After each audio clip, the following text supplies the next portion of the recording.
എനിക്കിവിടെ മലയാളം ടൈപ്പ് ചെയ്യാനുണ്ട് താഴെ ഈ വേർഡിൻ്റെ ഈ നെക്സ്റ്റ് ലൈൻ മുതൽ.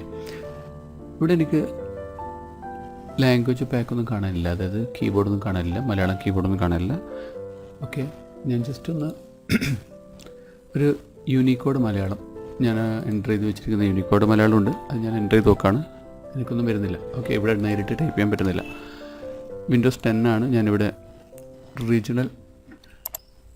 റീജിയണൽ എന്ന് ടൈപ്പ് ചെയ്യുന്നു. റീജിയണൽ ഫോർമാറ്റ് സെറ്റിങ്സിലേക്ക് പോകുന്നു. Language, add A language. Okay, actually നമ്മൾ കീബോർഡാണ് എൻ്റർ ചെയ്യുന്നത്. ആഡ് എ ലാംഗ്വേജ്, മലയാളം എന്ന് ടൈപ്പ് ചെയ്യാം. മലയാളം ടൈപ്പ് ചെയ്തിട്ട് മലയാളം ടൈപ്പ് ചെയ്ത് സെലക്ട് ചെയ്ത് നെക്സ്റ്റ് അടിക്കുക. നെക്സ്റ്റ് അടിക്കുമ്പോൾ ഇവിടെ ബേസിക് ടൈപ്പിംഗ് ഉണ്ട്,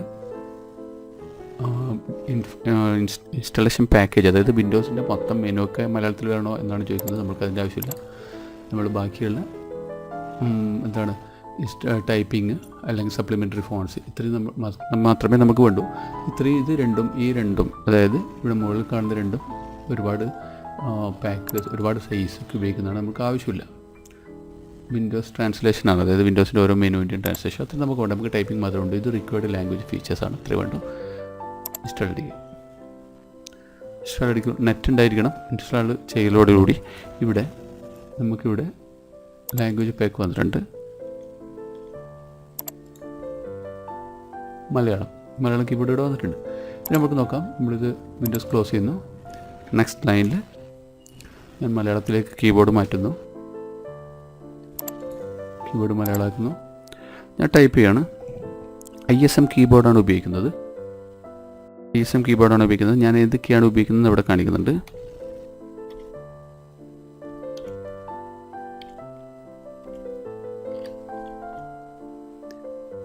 ഞാനിവിടെ ഉപയോഗിക്കുന്നത്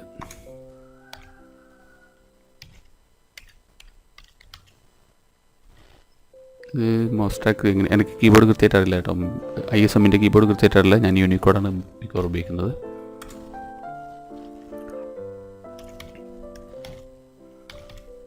നമ്മൾക്ക് ഇവിടെ ക്ലിയർ ആയിട്ട് ഉപയോഗിക്കാൻ പറ്റുന്നുണ്ട്. ഓക്കെ, ഇത് ഏത് ഫോണ്ടാണെന്ന് വെച്ചാൽ വിൻഡോസിൻ്റെ യൂണിക്കോഡാക്കിയിട്ട് ഉപയോഗിക്കുകയാണ്. നമുക്കിവിടെ ഫോണ്ട് മാറ്റാം.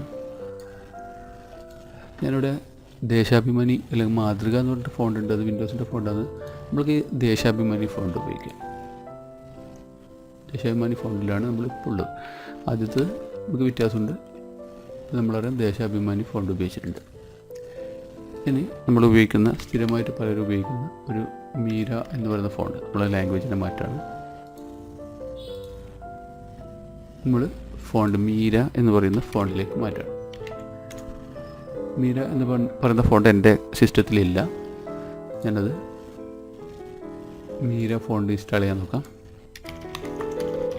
മീര TTF.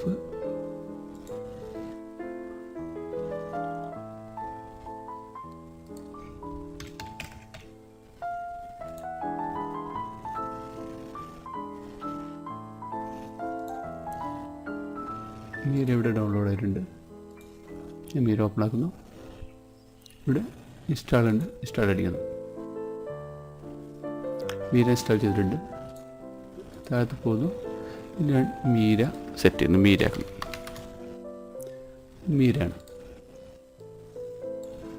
അപ്പോൾ മീര, ദേശാഭിമാനി. പിന്നെ നമ്മളിനി വേറെ ഏതെങ്കിലും ഫോണ്ട് ഉപയോഗിക്കുന്നത്, വേറെ എന്ത് ചെയ്താലും, വേറെ ഏത് ഫോണ്ട് മാറ്റിയാലും ഈ അക്ഷരങ്ങൾ പോകുന്നില്ല ഇവിടുത്തെ, കാരണം ഇത് യൂണിക്കോഡാണ്. ഇങ്ങനെ നമുക്ക് മീരയിൽ Unicode typing Windows 10 Unicode type ചെയ്യുന്നത് എങ്ങനെയെന്ന് സെറ്റ് ചെയ്യുന്നത് ഇങ്ങനെയാണ്.